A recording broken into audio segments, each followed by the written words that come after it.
We came home from school to houses that were often empty. We knew where the spare key was hidden before we knew what independence meant. We rode our bikes across neighborhoods until the streetlights told us it was time to go home. We drank from garden hoses and somehow never thought twice about it. We waited beside the radio for our favorite song, hoping to hit record at exactly the right moment. We watched MTV when music videos still felt like a window into another world. There were no smartphones tracking us, no group chats, and no parents checking our location every 5 minutes. Nobody called us resilient, independent, or emotionally self-sufficient. Back then, we simply called it growing up. We are Generation X.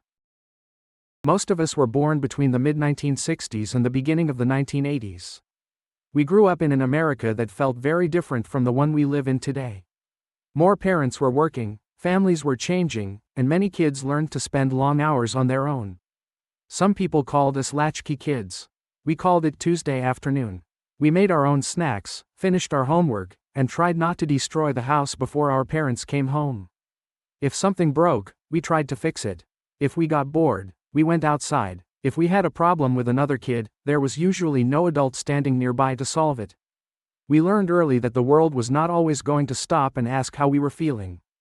So we became observant, skeptical, and unusually comfortable figuring things out for ourselves. Arcades, malls, cassette tapes, BMX bikes, VHS rentals, and Saturday morning cartoons became the background of our childhood. But beneath all that nostalgia was a much deeper lesson. We learned how to be alone without always feeling lonely.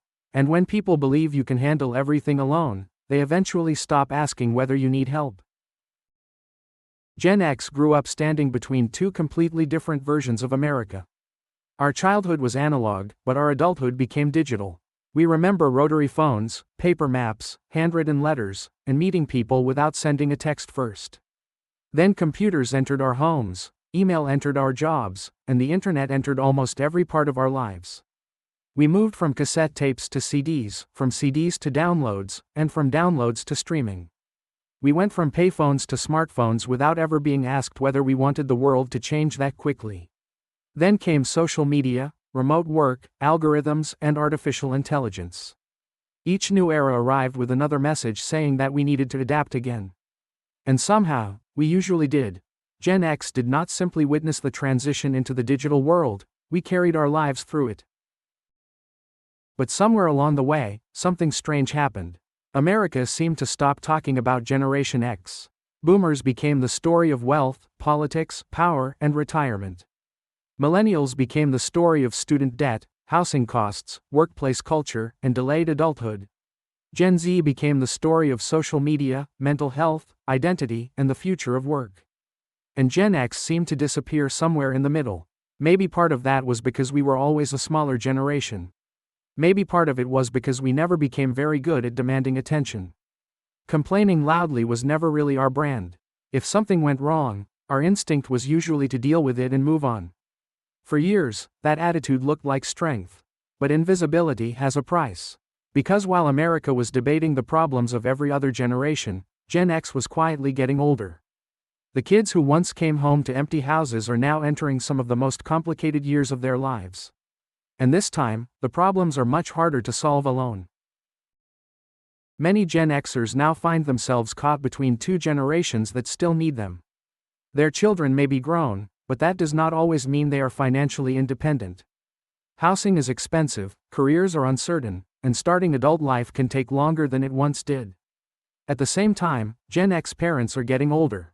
Doctor visits become more frequent, mobility begins to change, and everyday tasks can slowly become harder. So the generation that once took care of itself is now taking care of almost everyone else. Money goes toward children, time goes toward parents, and energy disappears somewhere in between. There is always another phone call, another appointment, another bill, or another problem that cannot wait. And while Gen X is helping everyone around them prepare for the future, their own future is getting closer. That is where the next crisis begins. Retirement once sounded like something that belonged to another lifetime. Then 50 arrived, and suddenly the numbers became impossible to ignore. The mortgage may still be there. College bills may still be there. Aging parents may need help. Adult children may still need help too. And somewhere inside that crowded budget is supposed to be enough money for 30 years of retirement. For many Gen X households, that calculation is becoming uncomfortable. Traditional pensions became less common during their working lives, while more responsibility shifted toward individual retirement savings.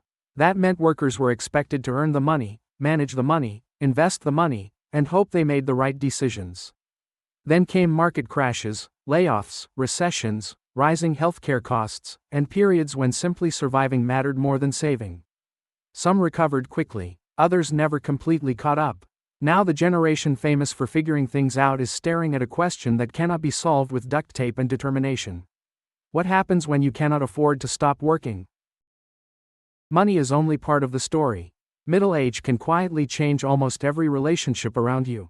Children leave home, parents become more fragile, careers begin to plateau, and old friendships can slowly drift apart.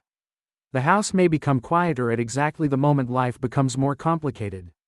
For decades, Gen X built an identity around not needing very much from anyone.